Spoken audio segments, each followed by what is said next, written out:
For the first time in New Mexico history, legislation was passed allowing independent and DTS voters to participate in primary elections without changing their registration. Information on the semi-open primary legislation is available at the entrance table or at lwvsfc.org. On behalf of the League of Women Voters of Santa Fe County, I want to express our gratitude to the Santa Fe New Mexican for broadcasting our candidate forums this year as a service to the community. Let me introduce Bill Church, the editor of the Santa Fe New Mexican.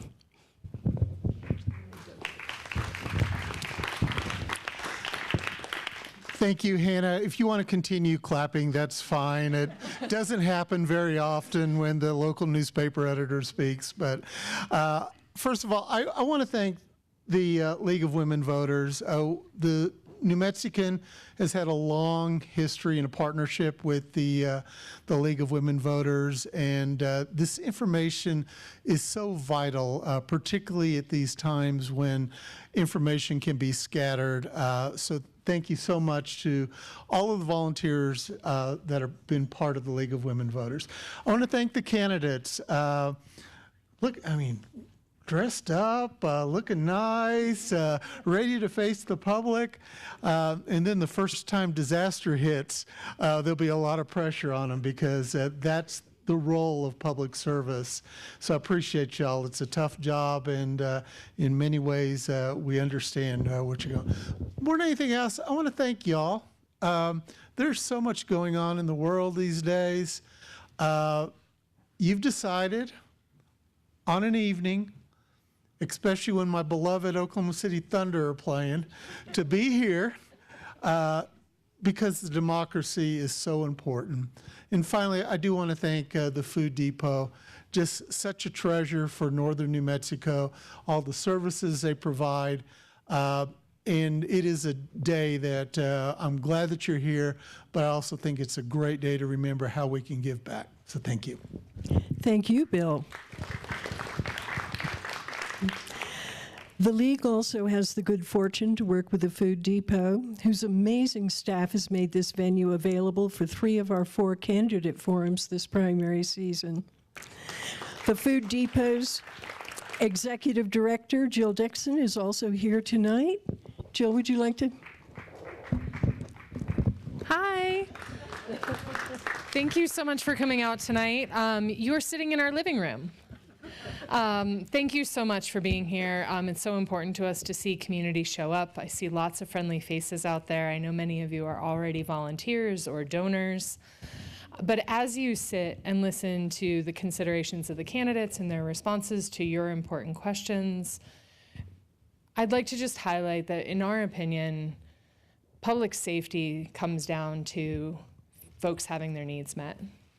And that is a role that we play in public safety as an organization, is making sure that the basic need of having access to nutritious food is provided for. And that is done through your service as volunteers or donors and active participants in our community. And we know definitely that when times get hard, and often they do, that you stand up with us to make sure that our communities are cared for. So thank you to the League for giving us a chance to host in a food warehouse, which seemed a little strange a year ago. But I hope that you take something away from sitting inside our mission tonight. And if you're curious about what is going on here, please let us know. Our staff are all over the place. We'd be happy to give you a tour, to arrange a volunteer orientation, or make sure that you can get more deeply engaged. Thank you. Thank you, Jill. The League is committed to civil discourse. The candidates have agreed to follow the League protocols for candidate forums, including respecting the time limits for their responses, not engaging in crosstalk, and being mutually respectful, courteous, constructive, and orderly, even when they disagree. The questions we ask will be selected by our screening panel to focus on the issues that seem to generate the most interest. Questions that are similar will be consolidated, and questions that are directed to one candidate or contain a personal attack will be eliminated. Due to time constraints, not all questions can be asked. We invite you to stay after the forum to talk to the candidates. If you haven't already submitted your questions, you can email them to lwvsfc@gmail.com now or at any time during the forum. For those of you who are attending in person, write your questions on the 3x5 note cards that are being distributed. Submit one question per note card, and please write legibly. Hold the card up when finished so our runners can pick it up.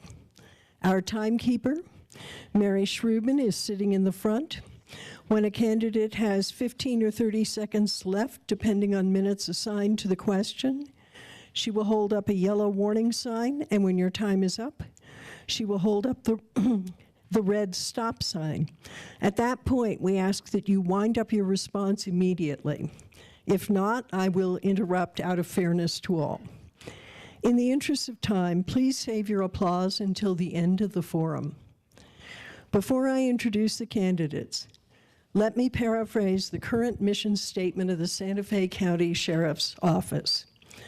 To protect and serve the people of Santa Fe County by enhancing the public safety and welfare of our communities through thoughtful, courteous, and responsive law enforcement endeavors. We will begin with 2-minute opening statements by the candidates and conclude with 1-minute closing statements.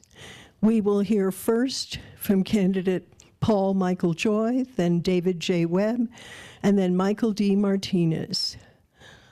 Mr. Joy. All right. Hi there. Thank you. Thank you to the League of Women Voters for hosting and everybody here in attendance. So like I think the folks up here with me, my interest in public safety started at a very young age. As a junior in high school, I became one of the first, if not the first, high school student to get certified as an EMT while still in high school. I spent my senior year of high school working as a volunteer firefighter, EMT, on top of all my high school little obligations, and also working as a lifeguard. I went to college at Eastern New Mexico University, where I worked my way through college as a tutor and resident advisor. I got my degree in criminal justice with my minor in psychology, moved to Santa Fe in 2006, and got hired on with the police department pretty quickly after I got here. Started as a cadet and worked my way up through all the ranks, finishing with the last 4 years as chief of police. And there are a number of programs and initiatives that I'm very proud of and I hope to speak to later, but there were some unique challenges I had to deal with initially as chief. One was navigating the department through the aftermath of COVID and what that was going to look like for the rest of us. But also we were behind in a number of areas, staffing, equipment, and technology.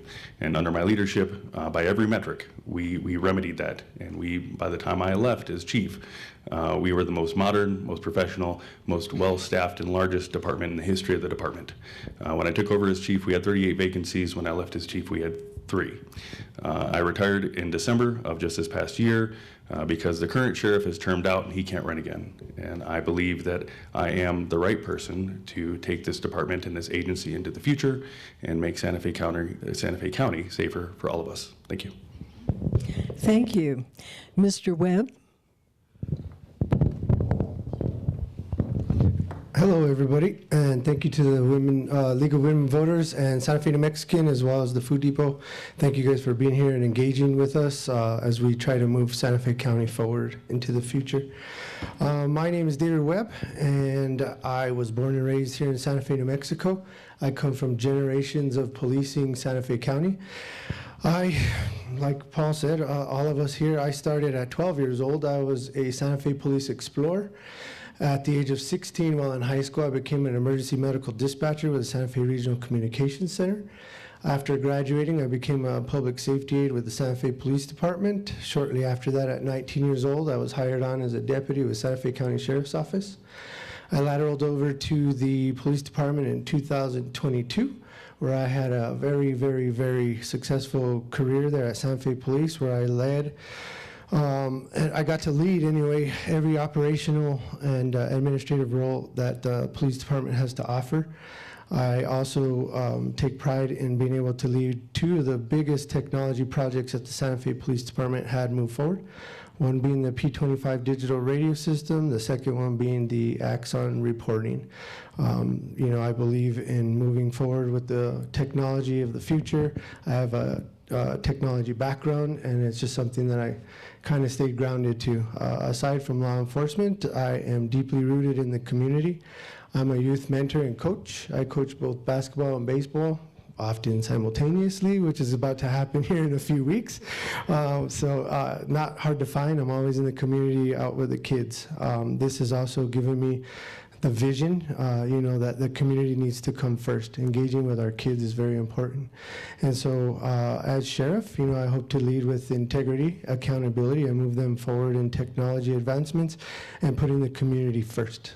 We all deserve a safe place to live. I'm a part of this community and I live here. So I just want to do what's best for all of us out here. Thank you. Thank you. Mr. Martinez. Hello. Thank you all for attending. I appreciate it. All three of us appreciate it to hear what we have in store for the Sheriff's Office if elected. I started my law enforcement career in 1989 with the Espanola City Police Department, which does fall within Santa Fe County. I transferred over to the Sheriff's Office here in Santa Fe in 1993 and then to the City Police Department in 1997. While I was with those agencies, I received several citations and awards for being dedicated to the county and to the city of Santa Fe. In 2004, I came to the Santa Fe County Sheriff's Office like the other two members here. I worked my way up through the ranks, starting out as corporal, then sergeant, and finishing up as lieutenant. I have 12 years of supervisory positions and 10 years as administrative lieutenant. During my term as lieutenant, I was in charge of all three patrol divisions, and I also worked for the investigations division, which covers our violent crime, our property crime, crime scene, sex offender, our narcotics, our evidence, and our warrants division. I also was a member of our internal affairs division, where I had to do complaints on officers of the agency. And I was also in charge of, or not in charge, but I also worked with budgets, with staffing, with payroll. I spent 21 years at the Sheriff's Office, and I feel that I'm the most or the best person for the job. Thank you. Moving on to the first question, the time limit for answering this question will be 1 minute. How do you see the Sheriff's Department working with state and federal officers, most importantly, ICE? We will begin with Mr. Joy.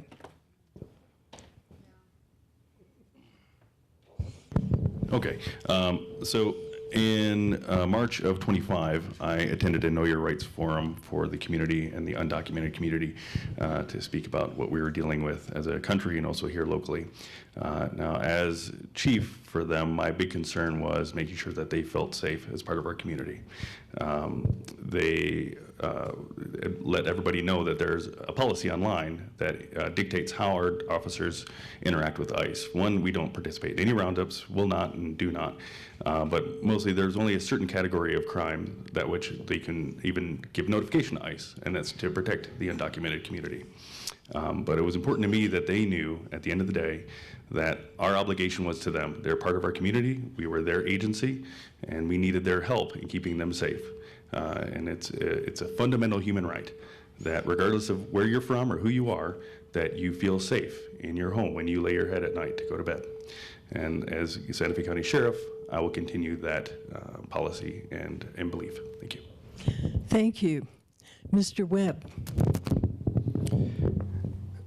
As sheriff, first and foremost, everybody deserves to feel safe in their community, not just their home. While they're out and about, their families are away, their children, their wives, their grandmothers, grandparents. Everybody deserves to feel safe. Notice how I didn't say it regards where you're from or who you are, right? because everybody deserves to be treated equally. One of the things that I did at the Santa Fe Police Department was when I was in charge of the Special Victims Unit, I made sure that this extended out to our youth as well. Youth, as you can tell, they have a special place in my heart. If we're not doing it for them, then why are we here? I had to make sure that I was getting the whole picture. And so I had to make sure through trauma-informed interviews and getting to know our youth that they could entrust their stories with me, where they're from, and engage in meaningful ways. And as sheriff, I will continue that and lead all department members to do the same. Thank you.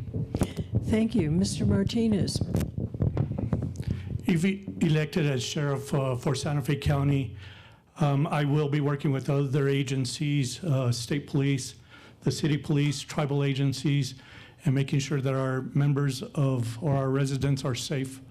I worked with the sheriff's office when the county made a resolution to keep our unregistered residents safe.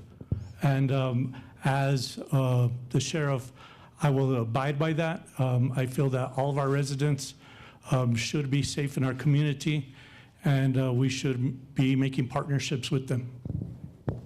Thank you. This next question is a 2-minute question. We will begin with candidate Webb.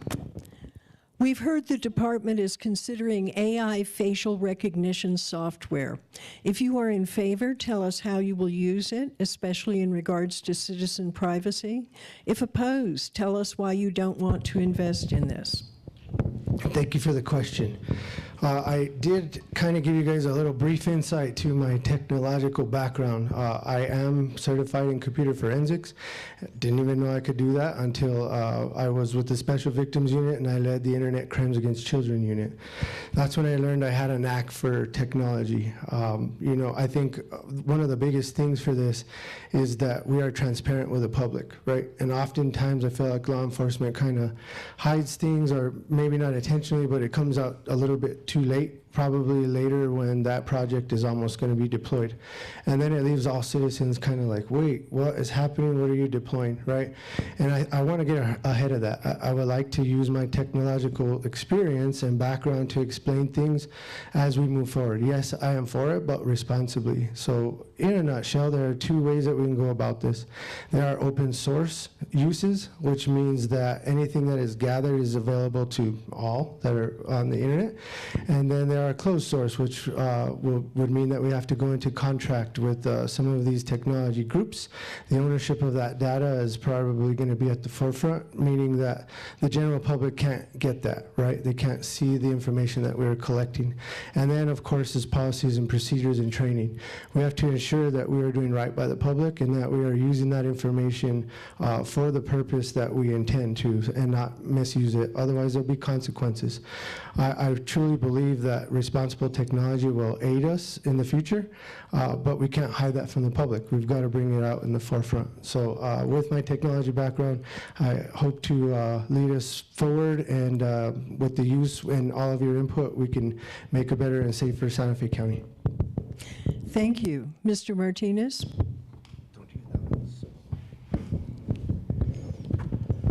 Thank you for the question. Yes, I support AI and facial recognition. There's agencies surrounding us that use that, so I do support it. I've seen the benefits for it, but like Mr. Webb says, there's certain limitations and restrictions that have to be put in place.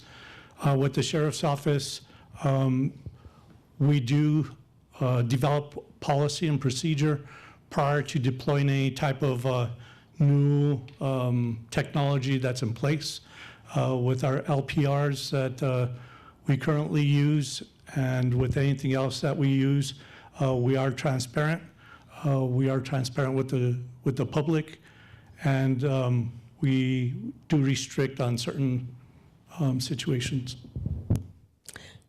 Thank you. Mr. Joy? All right, thank you. So we actually looked at this technology at the police department about 1.5 years ago, and what happened was we had some questions. I had some questions in particular about the retention of the data, who owned it, and making sure that it was protected from being sold to third parties or maintained. When those questions could not be satisfactorily answered, we canceled the program. We did not move forward with it. It's important to me that not only are we being responsible with it, but we are responsible with how we do it and who owns the information and how it's used. Similarly, when we did our license plate reader program, we put our own restrictions, we put our own policies in place. We made sure that the policies were publicly available, and we put restrictions on ourselves in guardrails, so how it could be used, how it could not be used. So I'm not opposed to the technology, but we need to make sure that we are being responsible to the public and how we utilize it, and making sure that it's not being abused by not only just us, but the agencies and companies that we might operate with for it. Thank you. This question is a 1-minute question. Tell us about your experience administering and supervising a large program and team. What would your team say was your greatest strength?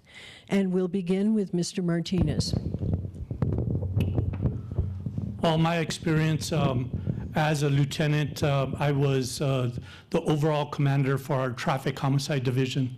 That division there is a team of 7 individuals, all with qualifications investigating major injury or death in car crashes. We would get sent to these car crashes, and from beginning to end, we would look at what caused the accident and if it was chargeable.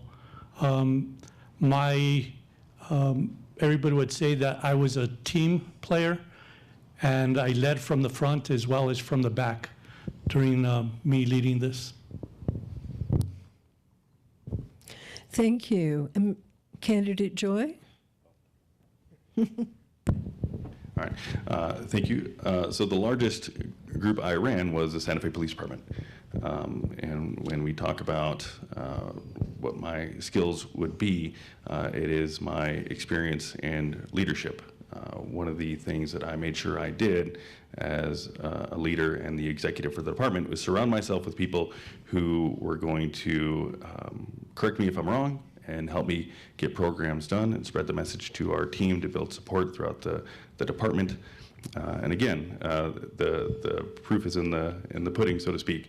By the time I left, we had reduced our vacancies from 38 to 3, and we had updated our technology and equipment.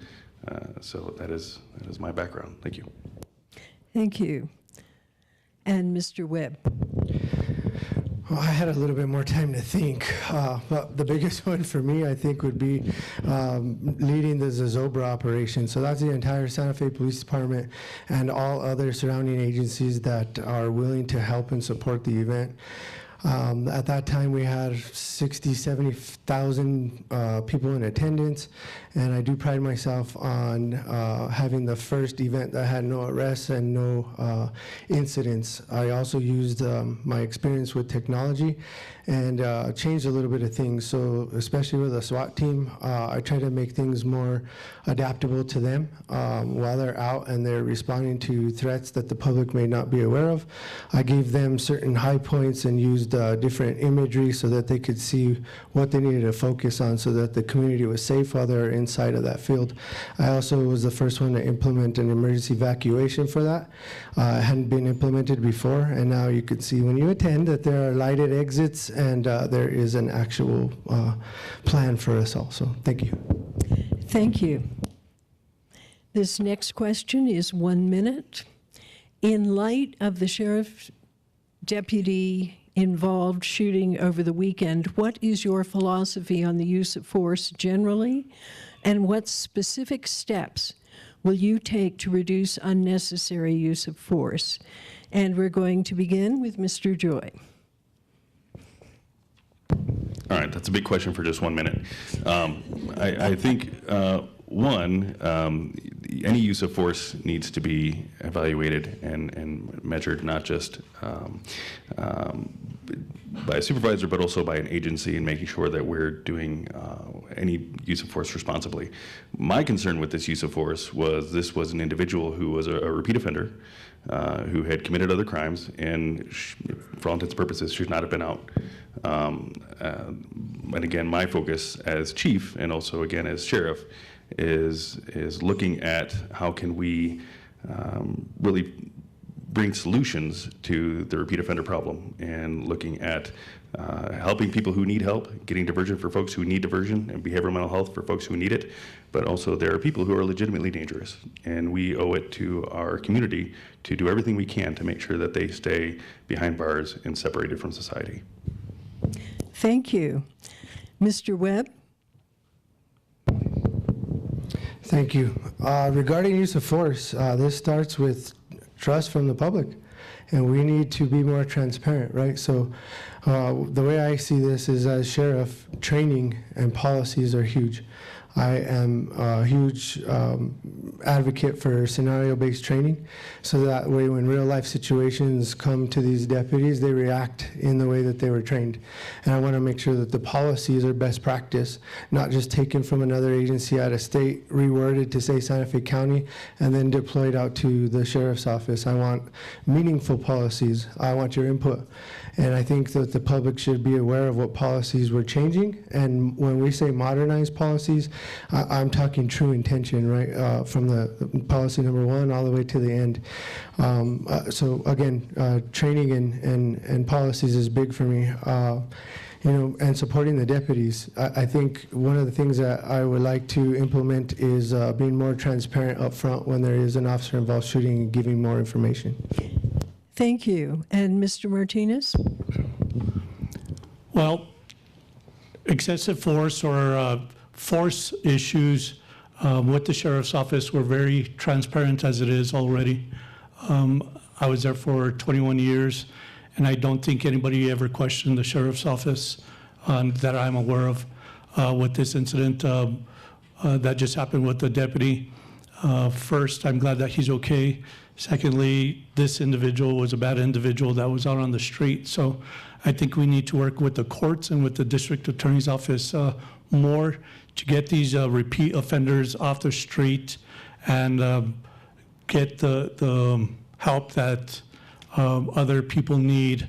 That way, crime and force is mitigated. Thank you.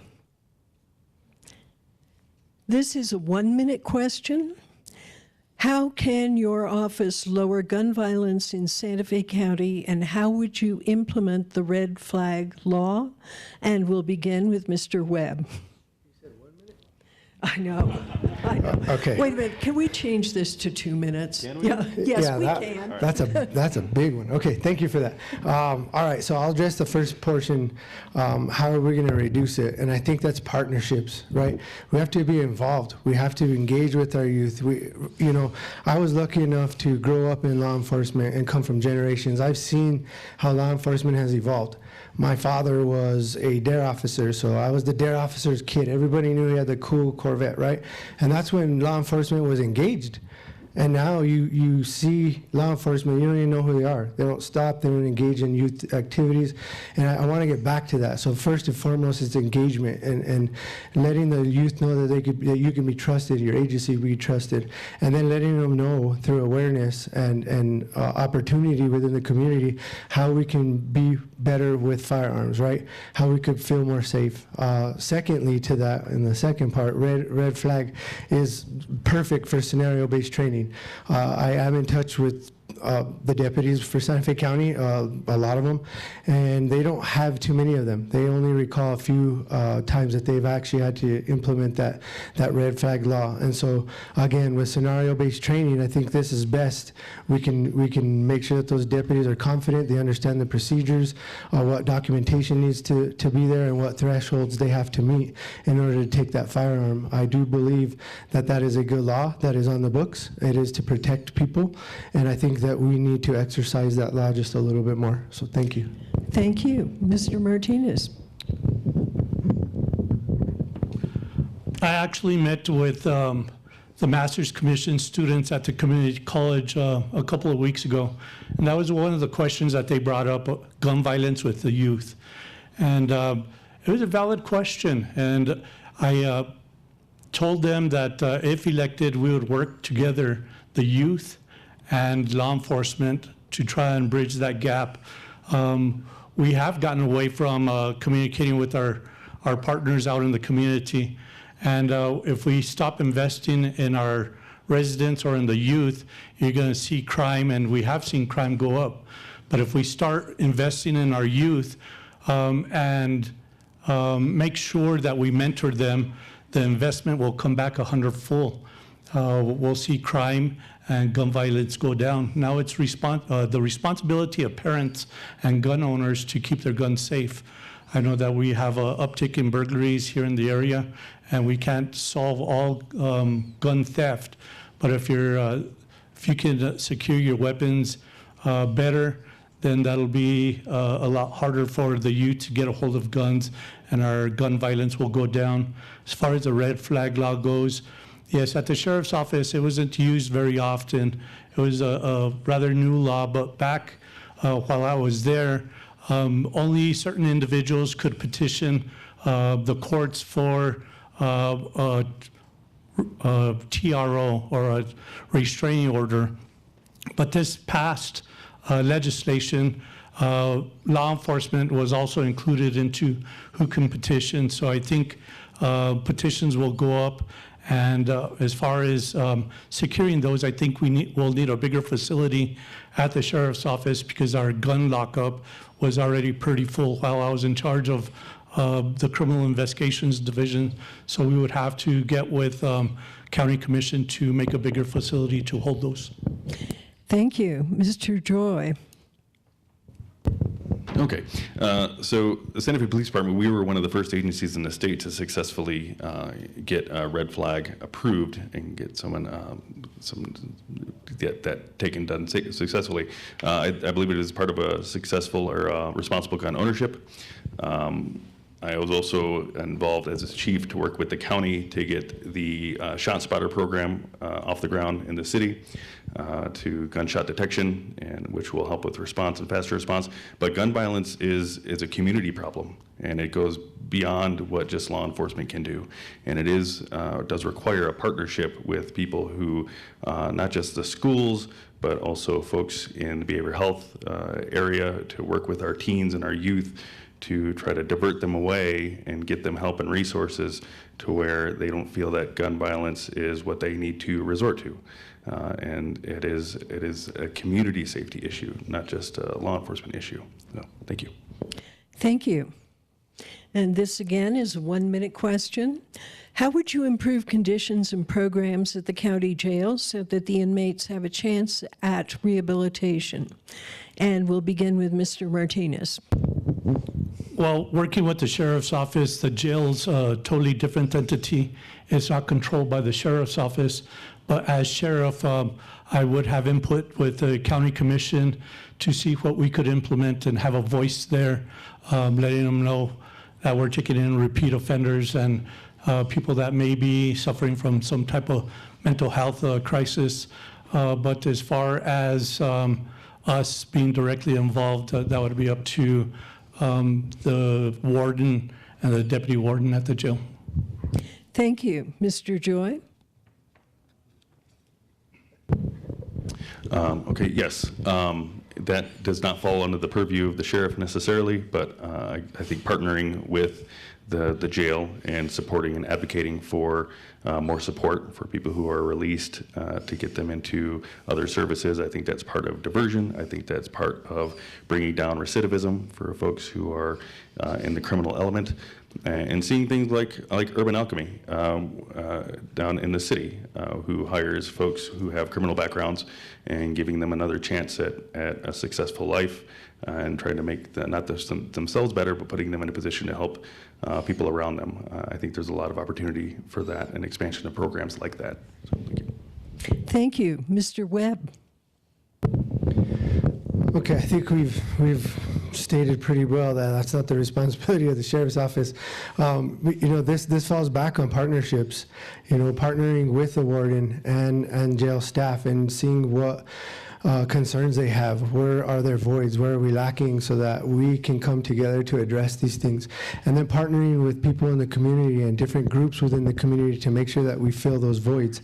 You know, one thing I feel law enforcement is not, you know, the best at is measuring our successes or our failures. And, you know, when we go into this, understanding where those gaps are, and then having some goal that is measurable, so that way we can truly show the public, are we making a difference? Are we filling those gaps, or are we not? And then being honest with the public on our efforts. So partnerships, to me, community groups, I think attacking this all together with your input is how we should address this. Thank you. A 1-minute question. What additional steps might be taken to reduce the incidence of drunk driving? And we're going to begin with Mr. Joy. Okay, so I think there's a lot there in that question. Again, in a minute, it's going to be difficult. I think it's not, we're at a point that education is, there's no lack of education around drunk driving and deterring drunk driving. I think offering more services and mandating folks engage in those services. I think we need to look at expansion of required breathalyzers in vehicles and enforcement. We have folks who are on their 4th, 5th, 6th, X number of DWI. At what point do we get to actually, again, keep them behind bars and hold them to account and give them real consequences for the choices and actions that they're making? So again, where folks can get help and there's an option for diversion and counseling and assistance, we need to do everything that we can to give them those resources. But for the folks who are unwilling to engage in that, we need to make sure that we are doing everything we can to hold them accountable and keep them behind bars. Thank you. Thank you. Mr. Webb. Again, this will be hard in 1 minute. You know, with my finger on the pulse here with the Sheriff's Office, you know, a lot of this has to do with enforcement. And right now, the Sheriff's Office has tried. They reinstated their DWI unit with 2 deputies. One deputy now is on FMLA, and the other one has resigned and left the agency. So there's no DWI units. There's no enforcement. This is just a patrol issue now. And so as sheriff, you know, it's looking at meaningful ways to take part in curbing this statistic. And again, it comes back to measurable options. You know, Santa Fe County itself has a DWI program, and we're not even leveraging that program so that we can make a difference out here. Of course, it comes to prosecution, right? And making sure that our cases are sealed and our timelines from our DA are followed, and we're not dismissing things and then trying to readdress it at a later time. So it is a lot to answer in 1 minute. You know, I do have a plan to make sure that we make a robust DWI unit and start with enforcement.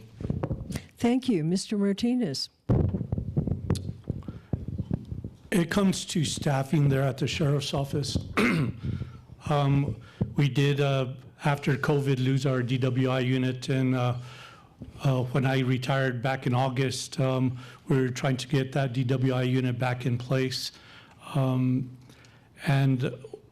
once it got started in January, I think everybody saw in the newspaper that the arrests for DWI offenders was up within the county.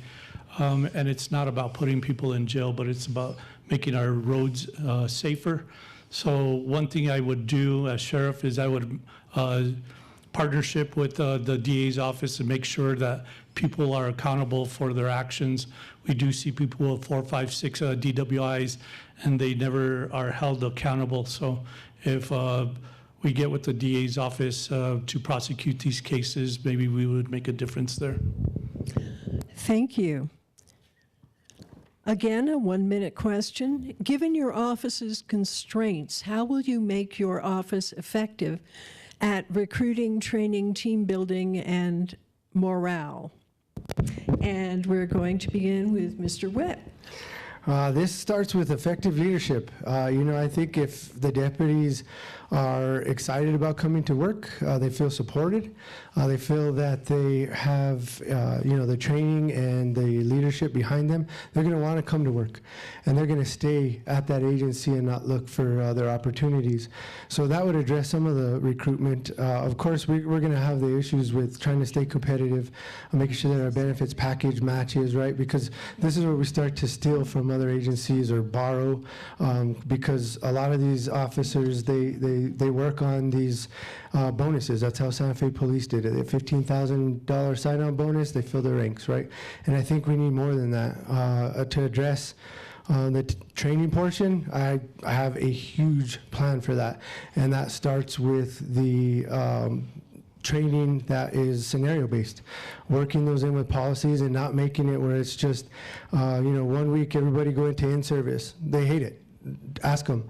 They don't pay attention. They don't want to be there, right? I want to implement a different style of training where it is more effective, where we train every day. A training division implements different scenario-based trainings, and it may be an hour, 2 hours on their shift, 30 minutes, whatever that is, and then they go back out onto the street so we can accomplish this in a better way.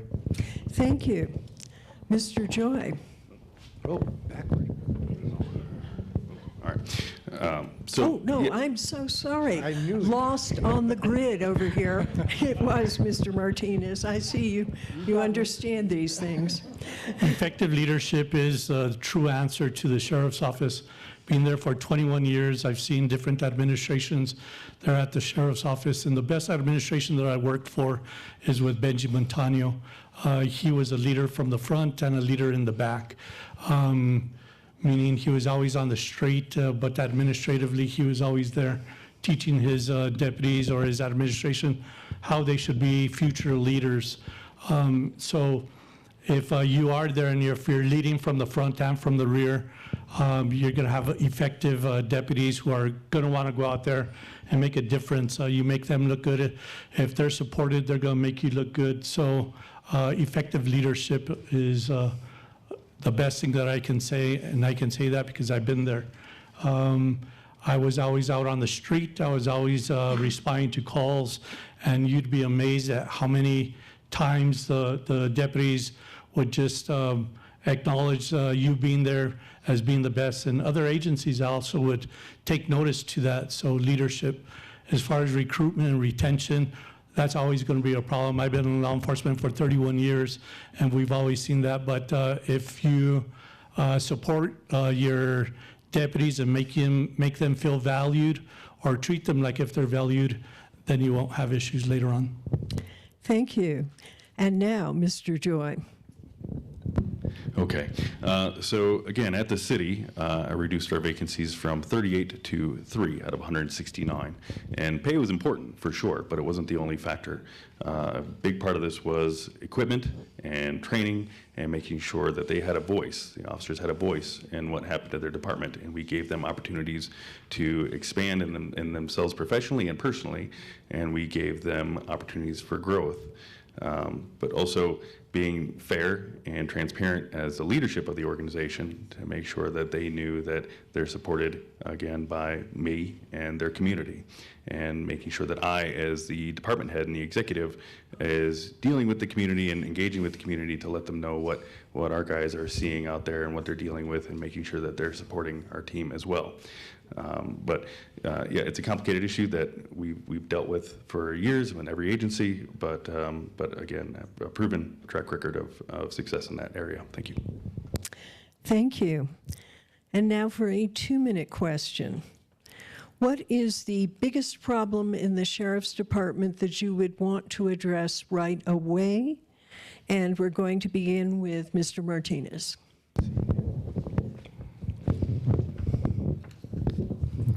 The biggest problem there at the sheriff's office, besides staffing, is the leadership.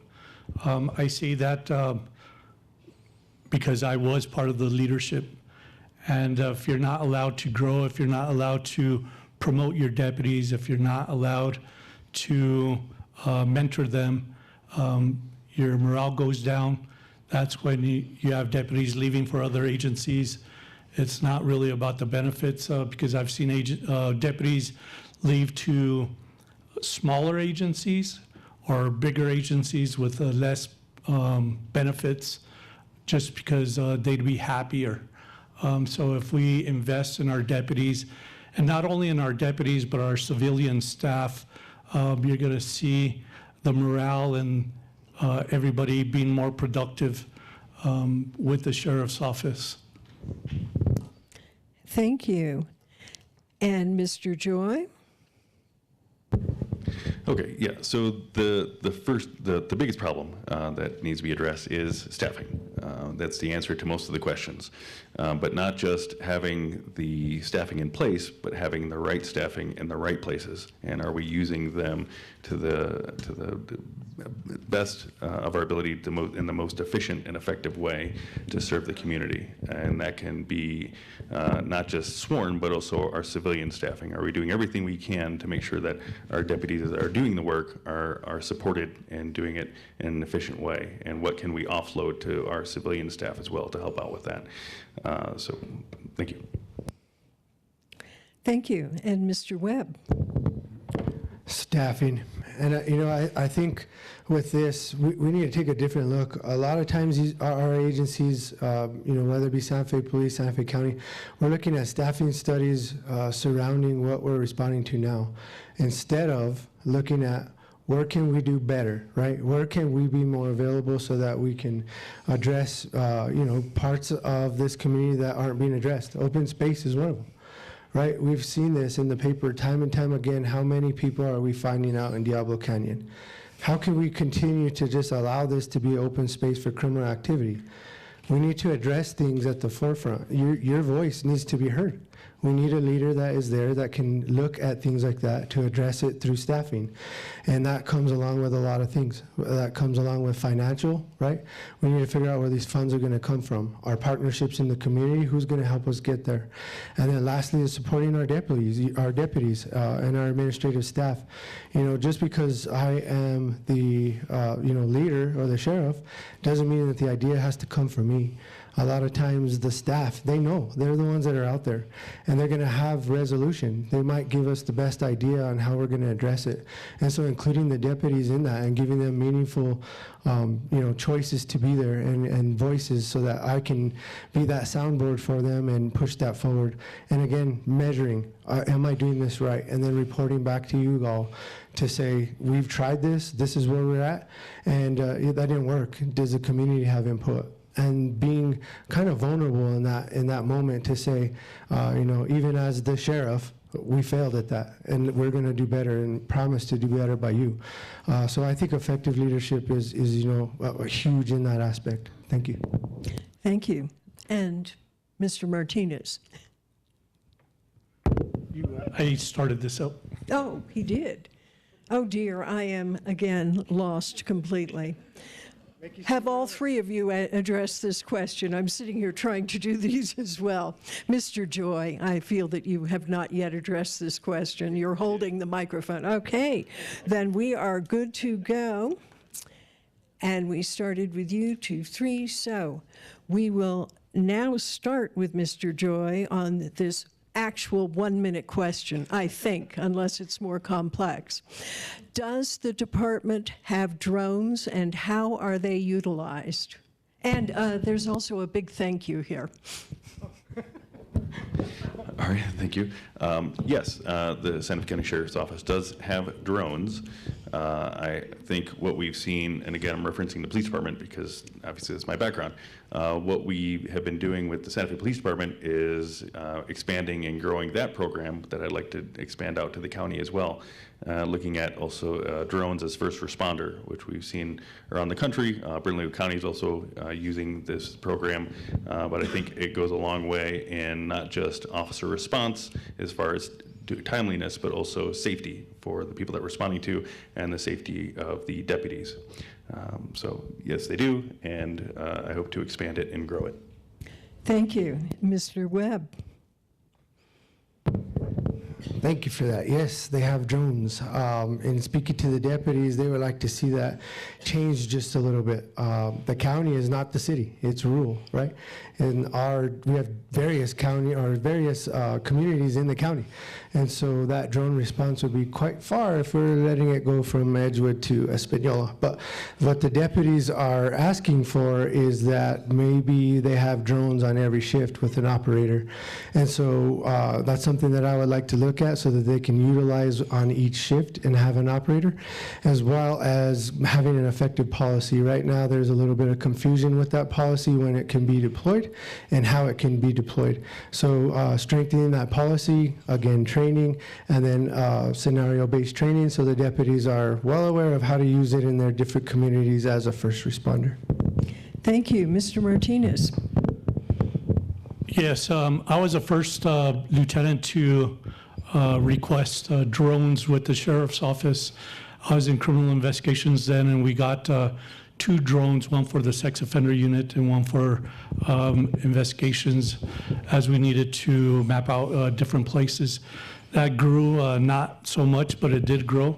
I have a plan with the sheriff's office to where we do get them on all patrol divisions.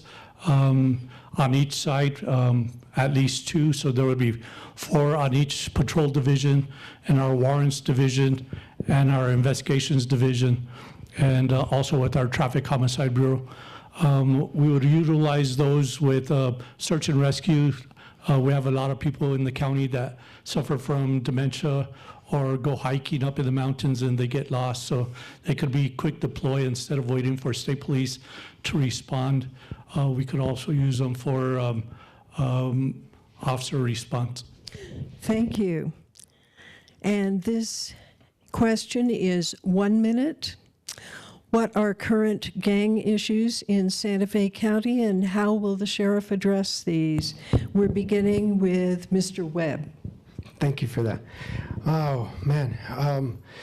Evolution of law enforcement. Let's just say this. When I first started, there was a gang unit, and there was a process for documentation so that we can, have them identified, know their connections and where they stand, where their areas were. There was a lot of information about gang members, and it since went away.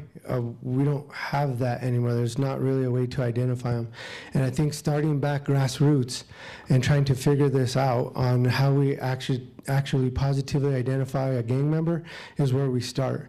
And then, getting the deputies well aware of this information and passing along information to other agencies is huge. That's how we're going to attack criminal activity, not just in our jurisdiction, but in others. Partnering with our tribal entities, sovereign nations, and other agencies, right? We have other counties, state police, and local jurisdictions that we collide with in Santa Fe County, and we need to share that information. Thank you. Mr. Martinez.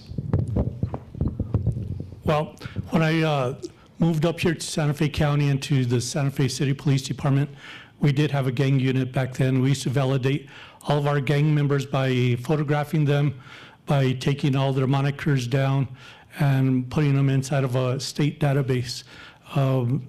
We have gotten away from that.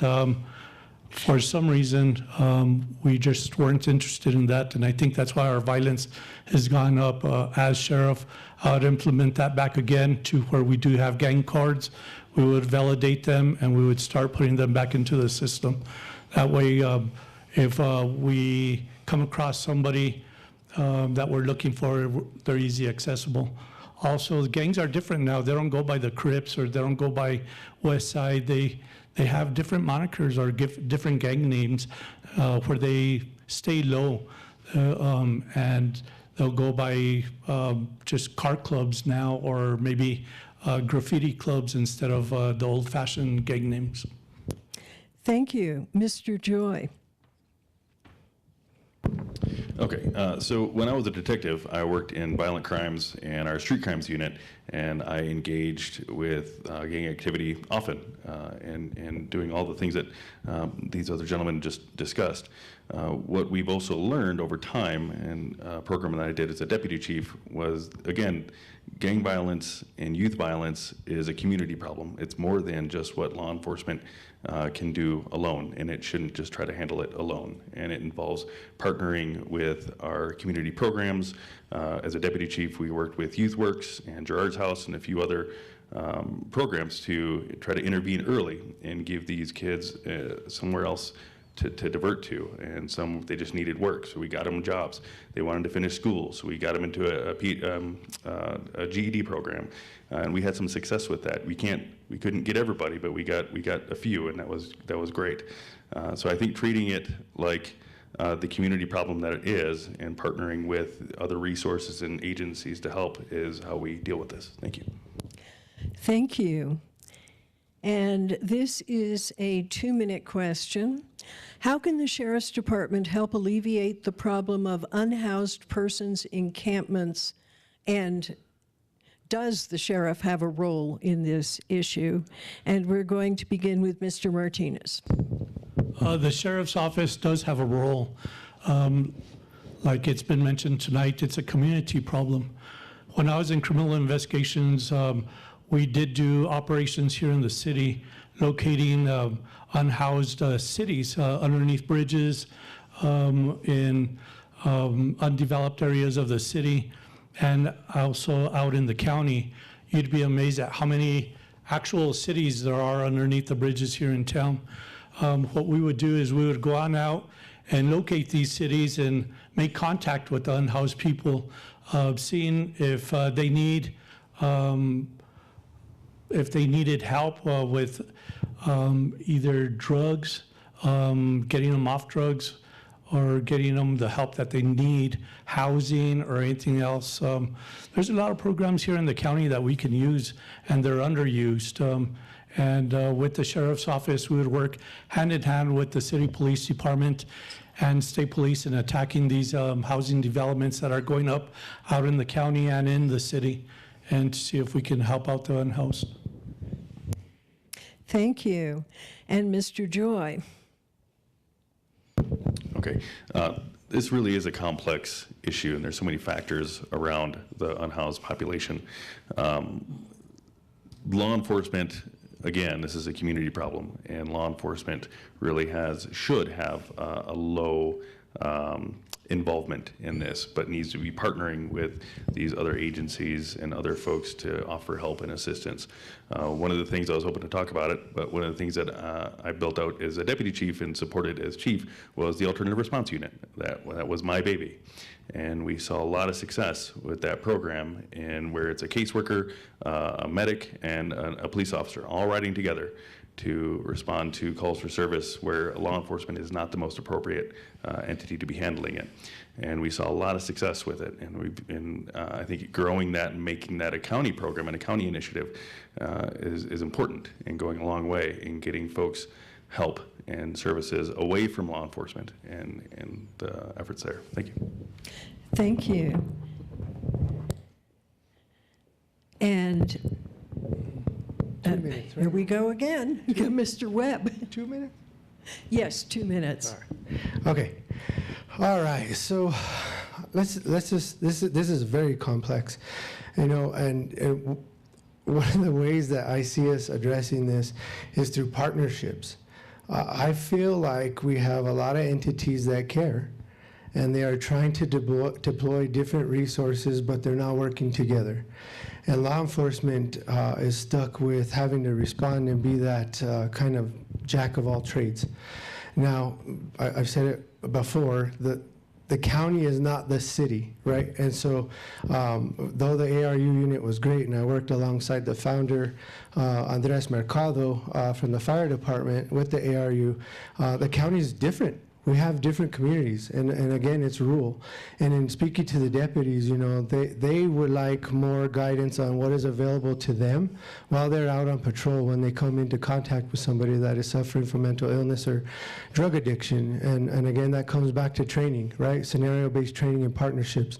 Santa Fe County is doing great. They have some programs that are available right now, and again, maybe underused, but there's a regional youth facility that's being built by Santa Fe County. La Sala is out there from Santa Fe County, and we need to direct the deputies on how to better use that. We do have to partner with Santa Fe Police Department and offer our services to aid and help them, because the city does fall in the county, but jurisdictionally that is their responsibility, and it's up to them to reach out to us and ask for meaningful help, something that, again, we can measure. What do you need within the city, so the sheriff's office can deploy resources, measure against it, and then report back to you. This is what we did in conjunction with the city, and this is what we gathered, or what we solved. And again, that's partnership. So maybe even partnering with the mayor's office, governor, and trying to get a top-down approach would better serve Santa Fe County and all of its citizens. Thank you. And this is a 1-minute question. What was your biggest professional mistake, and what did you learn from it? And we'll begin with Mr. Joy. Can you repeat it? Yes. What was your biggest professional mistake, and what did you learn from it?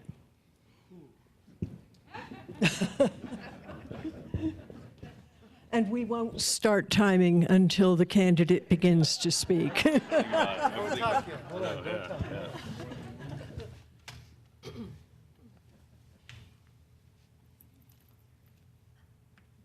Okay, this might be unpopular, but all right. So when I was an investigations lieutenant the first time, I was one of the commanders over with the LEAD program.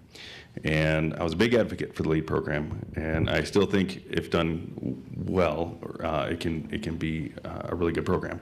But I think one of the mistakes that we made in its initial iteration was it was too siloed between the stakeholders who were operating the program, and I think to fix that, and we tried to do it with different iterations with Thrive, and then later on I kind of adopted it into ARU to make it more incumbent on the officer who's handling the individual to guide and lead, as opposed to the initial iteration where it required, all right, you're gonna go deal with this caseworker, but this caseworker is gonna talk to the prosecutor, and the caseworker and the prosecutor aren't talking to the officer, so they would get referred to the program, and we had no idea what happened with that person. So there we go.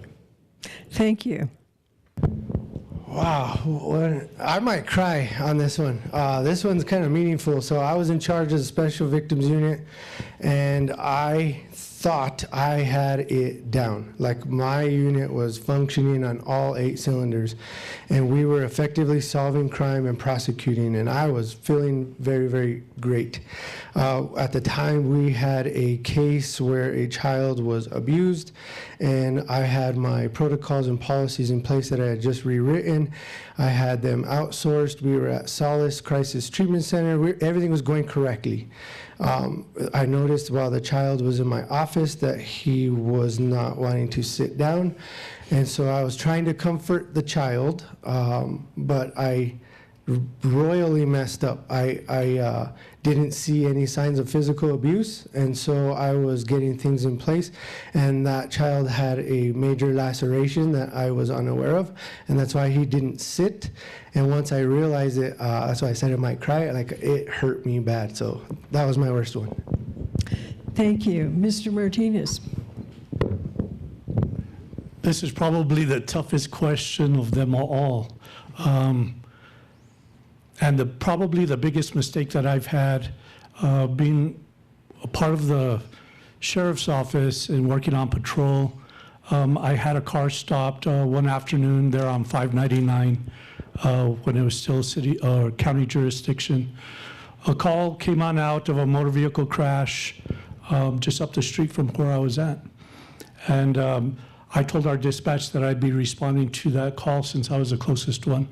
When I got there, I drove up to a rollover, and the single occupant, a female, was kind of stuck underneath, and she was talking to me. As she was talking to me, I was trying to calm her down and trying to tell her that help was on the way. Well, I didn't get her that help, and we couldn't lift up the car, me and another deputy and some bystanders, and she landed up passing away. Thank you. This is a 1-minute question. Explain what kind of civilian oversight is necessary for the sheriff's office, and we will start with Mr. Webb. You know, I want to be totally involved with the community. And so anything that I do as the sheriff, I want the community to be aware of, right? And giving them access to things that may be changing, things that I would like to implement, policies, when we move them forward and modernizing and how we do things. I want your input. I want you guys to know exactly what we are doing and not roll it out as some sort of surprise. So as far as oversight, I want you to oversee all of it. And I want you to grade me. I really want your feedback, and you tell me what meaningful things that I have helped with and where I'm failing, so that I can better myself and better our response as a sheriff's office, right? You're the one, I'm hoping here to gain your trust and your vote and be hired by you. So I want your oversight in everything that I do, meaningful or not, or meaningful to me to be better to you. Thank you. Mr. Martinez. Oversight might be changed to transparent. I think what we need is better transparency, or modern transparency. Something that I want to do at the sheriff's office, we have what we call online hot sheets, where we let the community know what's going on each shift with the sheriff's office. And what I would like to do is change that to a video hot sheet program. A lot of our communities up north or down south may not know how to read. So I would like to have a video, so that way it's like watching TV. And that way they know how to get involved if they need to get involved. And if they see somewhere where we need a brush up in how we're doing things, we can learn that way. As far as policy goes, the Association of Counties as a whole with the state are making new policies for all counties together. That way we're following the same policies and procedures. Thank you. And Mr. Joy. Okay, so one of the benefits of sheriff is that he is elected by the people, so he's accountable to the people. As chief, I was appointed, so there's other extra levels of bureaucracy that I had to deal with. But one of the things that we did, again, that I would support as sheriff, is we met every month with the public public safety committee. I think doing something like that at the county level would be a good thing. With the commissioners, if they were to establish something like that. We talk about transparency. We not only updated our policies, but we put them online so that everybody could see the rules and how we operated and were accountable to the public. We also made a complaint process online easier, so people could access online. If they have an issue with an officer and they want to make a complaint, they don't have to come to the station. They can go online and fill out a form, email it. It went directly to the internal affairs investigators and the chief. That's a simple fix that I think the county would be willing to accept and would be beneficial. So thank you. Thank you, Mr. Joy. So now we have a 2-minute question. What are your top 3 personal values? And we will begin with Mr. Martinez. Leadership, and I'll go into that a little bit. At the sheriff's office, being a command lieutenant for 9 years, almost 10 years actually, you learn to lead from the front and from the back. And I was proud of myself for standing up to some bad decisions that were made with additional leadership there at the sheriff's office. And I was able to step in and change some decisions that were being made on termination to where there was some jobs saved because of those bad decisions. Another thing is honesty. You have to be honest with your deputies if you can, or if you can't do things. With your administration, you have to be honest, even though you might be on the outside looking in, getting them mad at you. And you have to be honest with the community. And letting them know what's happening within the sheriff's office or what's happening with certain incidents involving the sheriff's office. And the last is integrity. If you don't have integrity, you don't have anything else. So you have to rely on those three things, and those are my best. Thank you. Mr. Joy. Yeah. So one of the things that I've always prided myself on was I will not be outworked.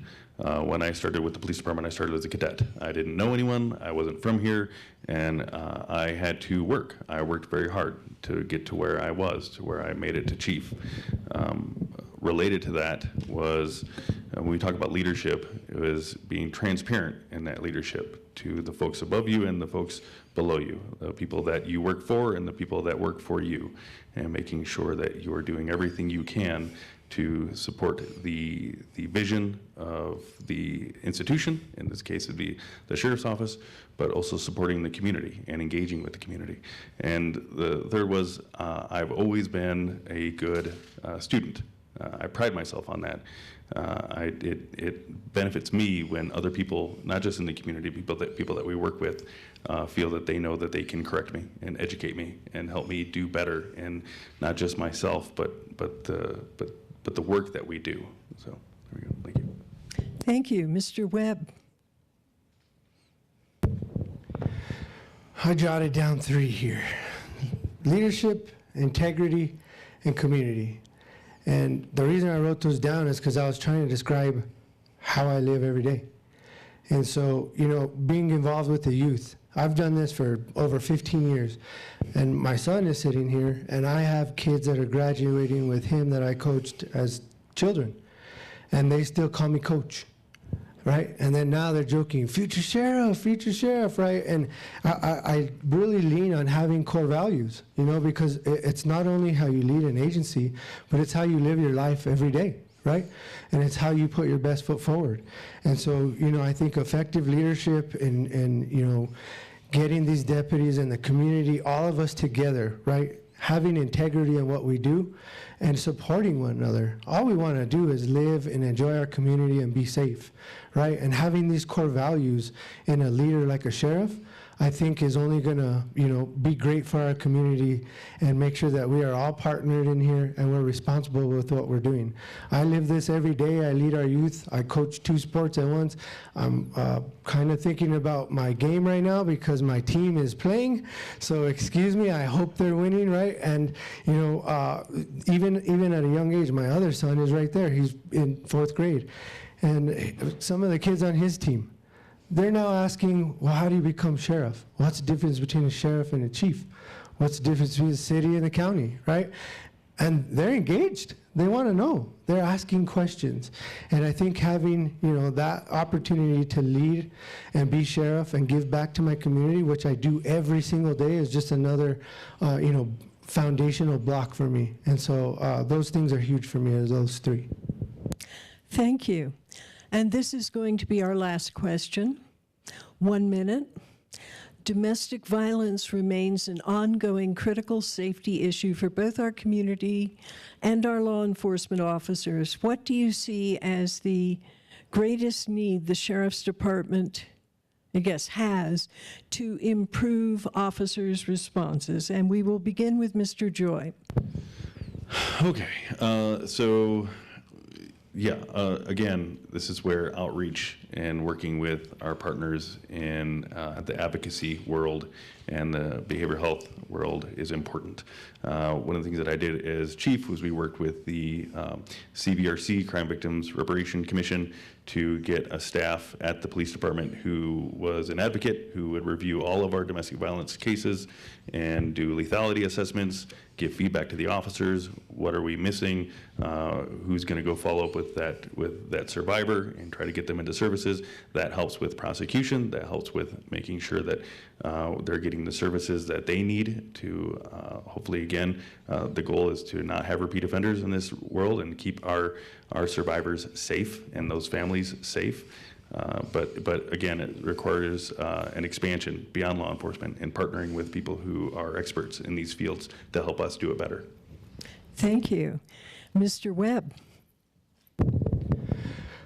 I think, we definitely need partnerships. And one of the things, the deputies have expressed to me is having resources. They're the ones that, from 8 to 5, we might have resources, but after 5, what happens? And so they're the ones that are there trying to deal with the situation and resource victims.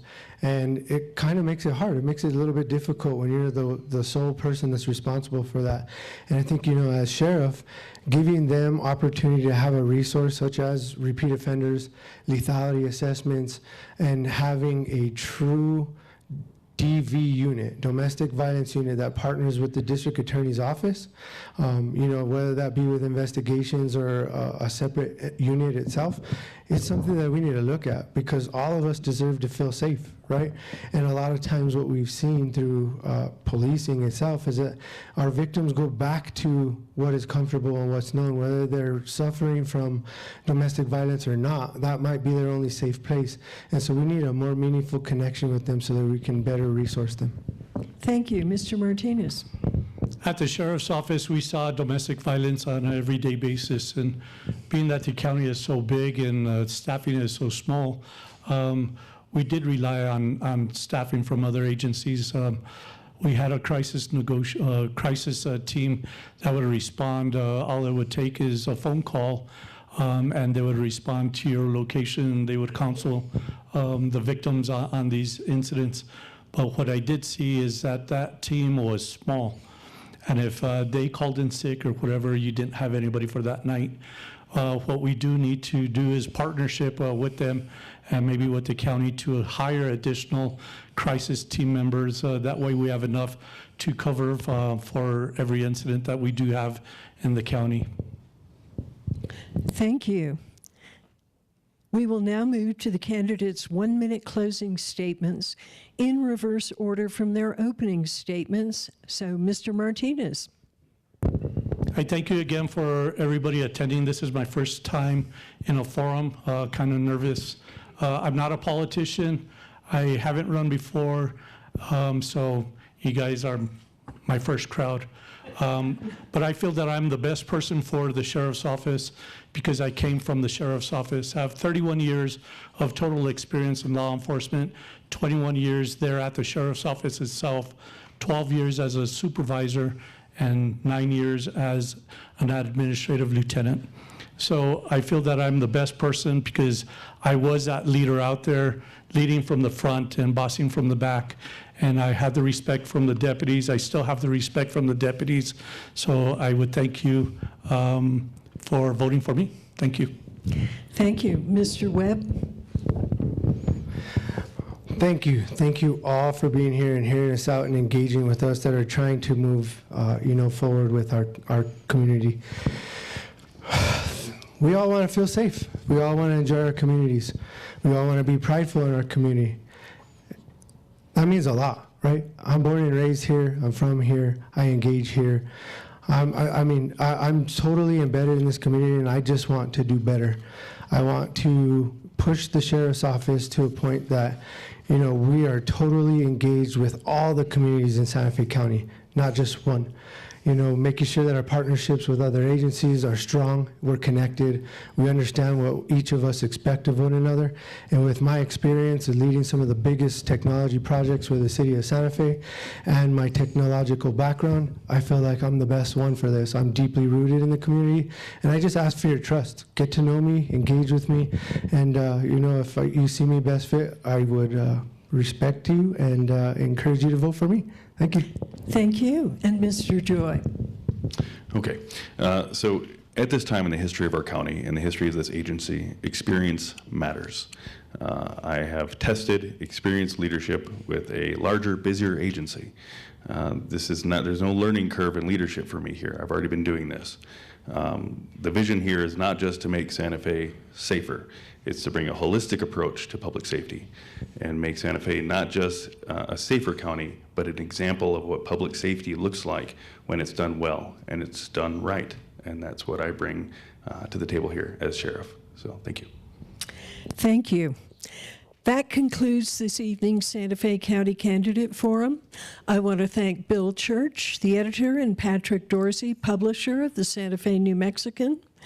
Henry Southside of Lopez Integrated Technologies for broadcasting the forum.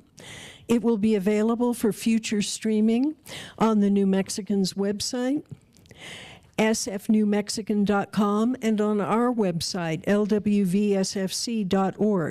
I also want to thank the Food Depot for providing this excellent venue for the candidate forums free of charge to the League, and I would like to thank Claudia Hernandez for her translation services. For more information on election and the candidates, read the League's voter guide. It's available at our website, lwvsfc.org, and vote411.org. We want to remind you that if your question was not asked, you're welcome to stay after the forum to talk to the candidates. For those of you who are watching online, if you have questions for the candidates, go to vote411.org for the candidates' contact information. Be sure to make your voice heard in this election by voting early or absentee or at the polls on June 2nd. Please join me in thanking the candidates for their participation.